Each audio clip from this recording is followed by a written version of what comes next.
ဒီမှာဆိုလို့ရှိရင်အကူကဒါကျွန်တော်ဒီ product ကိုအရင် create လုပ်မယ် product ရင် create လုပ်မယ်ဆိုရင်ကျွန်တော်ဒီမှာ add product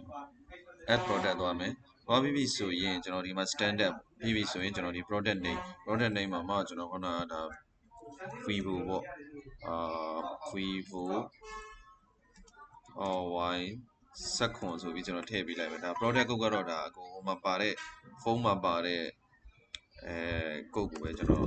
စကန်ဖက်ထည့်လို့ရတယ်ပေါ့ကျွန်တော်ဒီမှာကျွန်တော်ကြိုက်တဲ့ဟာလေးပေးလိုက်တယ်အမှမှကျွန်တော်တို့ကဒီမှာဆိုရင်vivo ပေါ့ကျွန်တော်ဒါ vivo ဆိုရွေးလိုက်မယ်ဒီမှာဖုန်းကိုရွေးလိုက်မယ်ပေါ့ product unit မှာဆိုရင်ကျွန်တော် PCS လုပ်လိုက်မယ်ပြီးပြီဆိုဒီ sale unit purchase unit လည်းကျွန်တော် PCS နဲ့တွားလိုက်vivo Y70 ရဲ့ကျွန်တော်ဒါသူရဲ့ cost က3သိန်းပေါ့အမှမှကျွန်တော် save price က3သိန်း2000ဒါကတော့ retail wholesale သတ်မှတ်တဲ့ဟာ3သိန်း2000ပေါ့ဒီ LS quantity လေးမှာကျွန်တော်တို့ကဒါနောက်ဆုံးလက်ကျန်2ခုကျန်ရင်ကျွန်တော် access ပြမယ်ပေါ့ပြီးပြီဆိုတော့ねကျွန်တော်ဒီ product ကကျွန်တော်တို့ IMEI code ရှိတယ်ဆိုရင်ကျွန်တော်တို့ကဒီ IMEI code ကိုကျွန်တော်တို့ check လုပ်ပြီးတော့မှဒါ add product ထည့်လိုက်မယ် okay add product ထည့်လိုက်ပြီဆိုလို့ရှိရင်ကျွန်တော်ပြီးပြီဆိုတော့ကျွန်တော်တို့ဒီ purchase ဆိုတဲ့နေရာသွားမယ်add purchase သွားလိုက်မယ် add purchase သွားပြီးပြီဆိုရင်ကျွန်တော်တို့ဒီ purchase date ပေါ့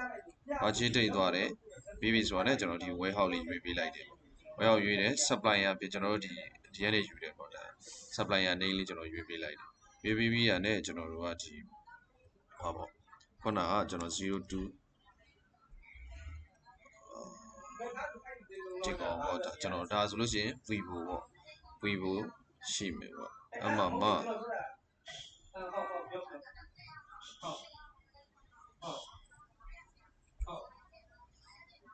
ါဆိုရင်ကျွန်တော်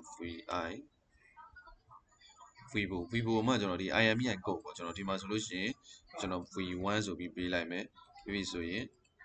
v2 ဆိုပြီးပေးလိုက်မယ်ဒီ IMEI code ကတော့အခုဖုန်းမှာပါတဲ့ IMEI code ကိုကျွန်တော်စကန်ဖတ်လို့ရတယ်v3 ဆိုပြီးပေးလိုက်မယ်ဒါဆိုလို့ရှိရင်ကျွန်တော်quantity က3ခုပေါ့အမှမှကျွန်တော်ဒီ update ဆိုတာပေးလိုက်မယ်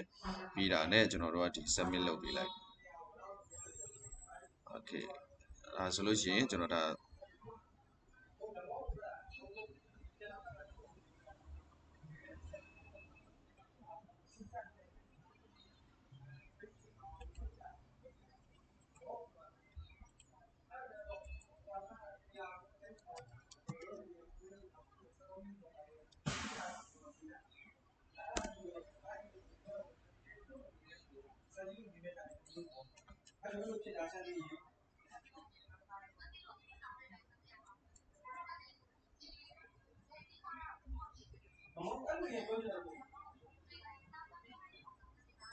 โอเคဒီမှာဆိုလို့ရှိရင်ကျွန်တော်ဒါဟိုလောက်လိုက်ပြီပေါ့ဒါ order မှာလိုက်ပြီဆိုတဲ့ဥစ္စာလေးပြီးပြီဆိုတော့ねကျွန်တော်တို့ဒီမှာပဲတစ်ချက်သွားကြည့်လို့ရတယ်ပေါ့ဒီ report ထဲမှာကျွန်တော်တို့ကဒီ product report ပေါ့ product report မှာဆိုရင်ကျွန်တော်ဗာကြည့်လို့ရတော့ဆိုရင်ဒီမှာ3ခုပေါ့ vivo Y70 ဆိုရင်ကျွန်တော်ဒီမှာpurchase quantity 3ခုရှိတယ် install 3ခုရှိတယ်ဆိုပြီးဒါကျွန်တော်တို့ဒါအားလုံးပုံစံမျိုးလေးဖြစ်သွားပြီပေါ့အဲ့တော့ဟိုမှာအကိုတို့ကကျတော့ဒါဟိုဟာတွေပါအောင်မဲ့ထင်တယ်ဗျာ variant တွေပါတယ်ဆိုရင်တော့ကျွန်တော်တို့ကဒီပုံစံမျိုးသွားလို့ရတယ်ပေါ့ဒီမှာဆိုရင်ကျွန်တော်တို့ကဒါနောက်က Samsung ပေါ့ S22 ဆိုပြီးပေးလိုက်တယ်ပြီးဆို S1 ပေါ့ကျွန်တော်ပြီးပြီဆိုရင် brand မှာဆိုလဲကျွန်တော်တို့က Samsung ပေါ့ပြီးပြီဆိုရင်ကျွန်တော်ဒီဖုန်းပေါ့ unit ကကျတော့လဲကျွန်တော် pieces ပေါ့ pieces ပြီးပြီဆိုရင်ကျွန်တော်ဒီမှာဆိုလို့ရှိရင်ဒါ30ပေါ့20နဲ့ဒါဆိုရင်ကျွန်တော်3သိန်းပေါ့ဒါရောင်းစီရ21သိန်း21သိန်းအမှဆိုရင်ကျွန်တော်ဒီက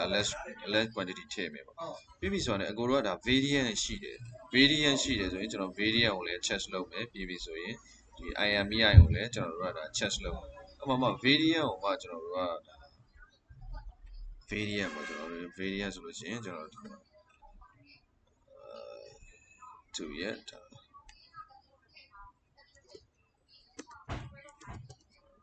Rain 8 256 56ဆိုပြီးရှိပြီဒါဆို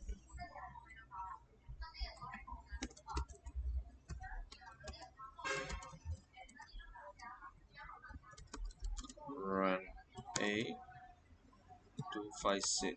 GB ပေါ့ကျွန်တော်ဒီဆိုရင်ကျွန်တော် twice ပေါ့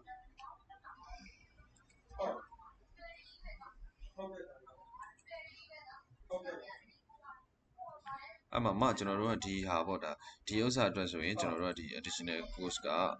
ကျွန်တော်တို့ဘယ်လောက်တော့ကျွန်တော်ပြောလို့ပဲဆန်းစစ်ဘက်ကကြည့်ရင်လည်းမှန်တယ်ဗျာကျောင်းသားတွေဘက်ကကြည့်ရင်လည်းမှန်တာပဲဆန်းစစ်ဘာလို့လဲဆိုတော့ငါ